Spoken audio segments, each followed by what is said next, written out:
Hello, you're watching TVP World Talks. I'm Jonasz Rewiński. Space exploration in the 21st century is picking up the pace, with private sector making massive inroads into a domain previously dominated by state actors. But the subject today is not just about excitement and enthusiasm. Next to the headlines about Katy Perry in space, we have risks of Russia using nuclear weapons against satellites. In the middle of all this, Europe, where the ESA conference has recently taken place, is making efforts to stay competitive in a race where great powers and top-tier private companies are vying for dominance. Joining us here today is Marcin Mazur, acting director of the Polish Space Agency. Hello and welcome to TVP World. Good morning. Thank you for having me for this interview. So let's begin with the darker side of things. We recently had reports that Russia might be willing and able to use nuclear weapons against satellites. Are we even ready for this? What countermeasures could be put in place? Well, I would say that, of course, it is a risk to have weapons in space, but they exist, they could be used. But I think that kind of form of weapons are usually could be used as a form of deterrence, as a confirmation of the powers that can be used in space. But the main point which we have to highlight in that kind of discussion is that very often the weapons could be used not only against our adversaries, but also will affect our own assets, our own satellites which are on orbit. And also, this would be, if I remember correctly, against international law. There are conventions whereby space is supposed to be this final frontier without human hostilities, right? You are absolutely right, but as we all know, the regulations are in place, but not all nations follow the regulations. So that's the part of life, right? So satellites are actually seemingly vulnerable to attacks now, or might be sometime in the future. What countermeasures can be taken in this regard? Especially, I'm referring to Europe, because there is this ongoing discussion about Starlink as well. Does Europe have the capacity to maintain its own network of satellites and also to replenish any losses incurred as a result of warfare or otherwise?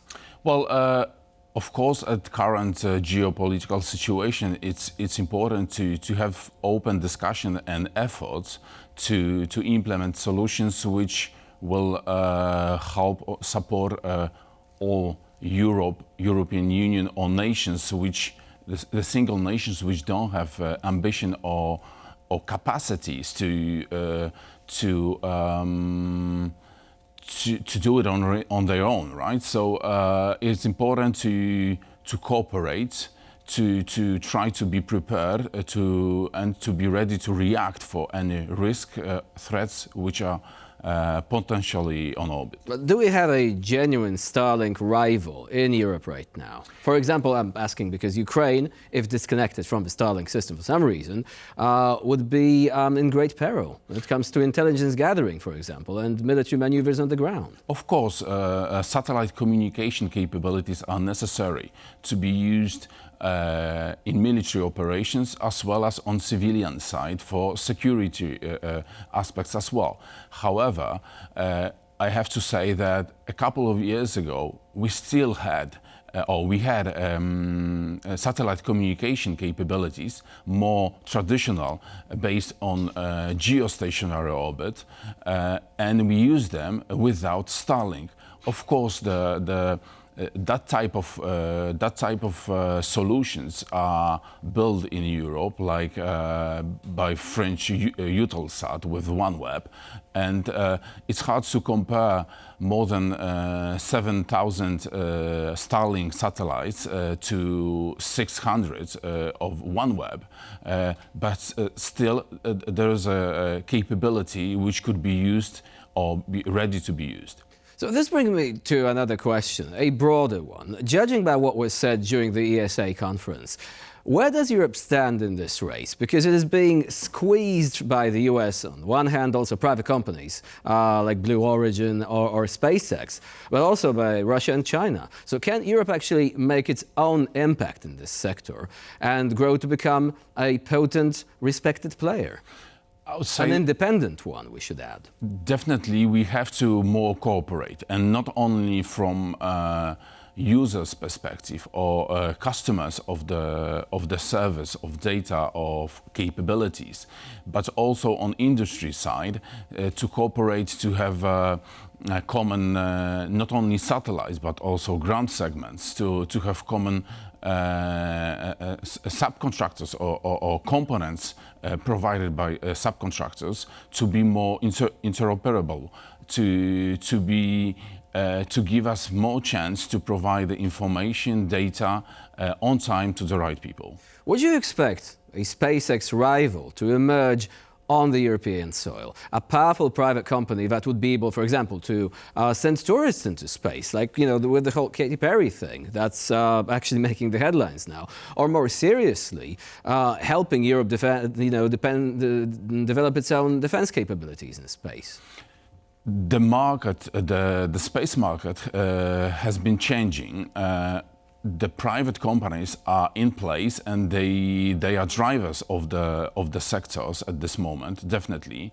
However, we have to highlight that the development of those companies are related to the public resources, public budgets which are spent on development of those private capabilities. When we talk about SpaceX, they didn't invest only their own resources, but also the money which they got from U.S. administration. Government contracts. That's the point. So we are all fan of technology which was developed and which we are able to see how SpaceX use for instance, for launching capabilities.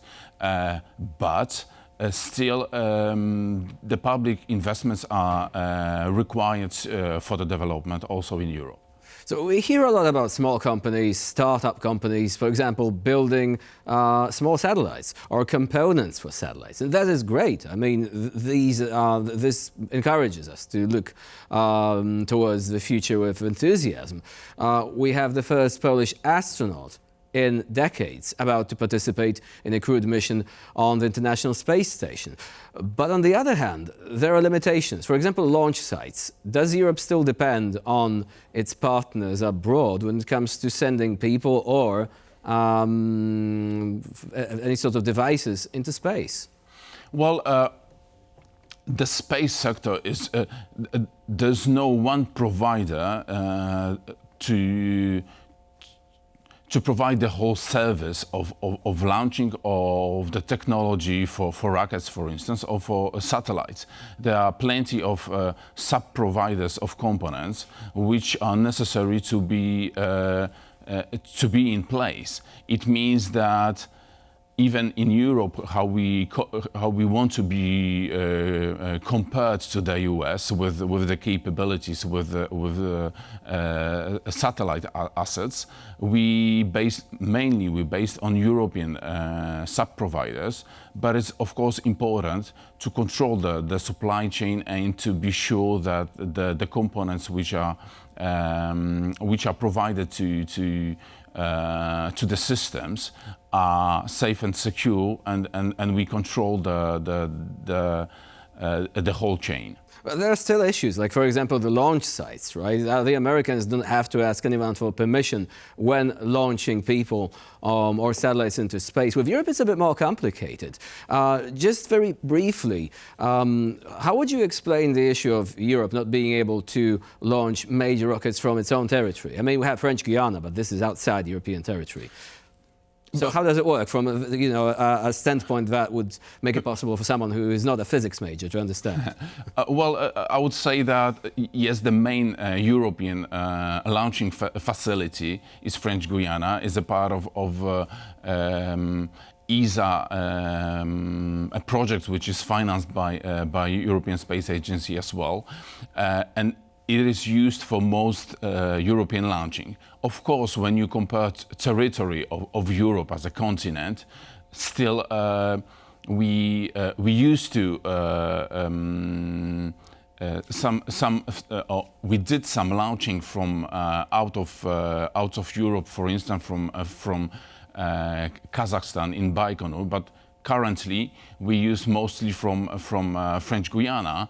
A couple of weeks or months ago, there was a start of a new facility in Norway, in Andoya, in the north, for the first orbital flight to check if the facility is ready to be used.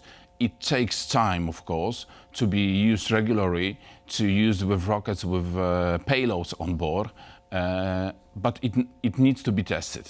Now, it's also highly encouraging because finally the issue of geography would be solved to some extent, right? We wouldn't need to transport all this stuff to distant places around the globe in order for this to be launched safely. Now, one final question that we've already mentioned. Poland is going to have its first man in space in decades, ever since General Hermaszewski flew into space, becoming the first Pole to leave the Earth's gravitational field. When is the launch expected, and what research is going to be carried out? That's right. To answer to this question, I would like to remind that General Hermaszewski was in 1978, for those who don't remember this time.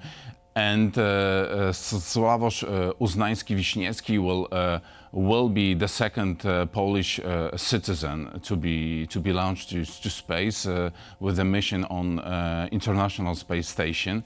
Officially, what we can share, what we can publish at this moment, is end of May, and the correct date is still sensitive, so we are not providing the date when the mission will be started. So it's also launch windows, weather patterns and stuff like that. Always a very important thing to ensure that everything takes place according to plan. Marcin Mazur was our guest today here on TVP World. Thank you very much for joining us and for sharing your insight. Thank you so much. And I'm Jan You're watching TVP World. Please do stay with us for more latest news and updates.